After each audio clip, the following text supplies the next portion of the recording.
জুলাই নিয়ে কিছু করতে গেলেই বাজেট নিয়ে একটি মহল প্রশ্ন তোলে বলে মন্তব্য করেছেন স্থানীয় সরকার উপদেষ্টা আসিফ মাহমুদ সজীব ভূঁইয়া। বিকেলে ওসমানী উদ্যানে জুলাই স্মৃতিস্তম্ভের ভিত্তিপ্রস্তর উদ্বোধন শেষে সাংবাদিকদের তিনি আরও বলেন, বিগত ফ্যাসিবাদের আমলে ভাস্কর্য তৈরি করতে ৩০০ থেকে ৪০০ কোটি টাকা খরচ হতো, তখন এমন প্রশ্ন করতে দেখিনি। আসিফ মাহমুদ বলেন, রাজনৈতিক উদ্দেশ্য প্রণোদিতভাবে এমন আলোচনা করা হচ্ছে যেন জুলাইয়ের স্মৃতি ইতিহাস থেকে ভুলিয়ে দেওয়া যায়।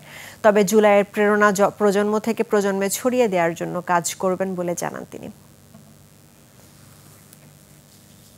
জুলাই গণঅভ্যুত্থান নিয়ে কাজ করতে গেলেই বাজেট নিয়ে কিংবা কত অর্থ খরচ হচ্ছে এটা নিয়ে একটা মহল অনেক সময় প্রশ্ন তোলার চেষ্টা করে।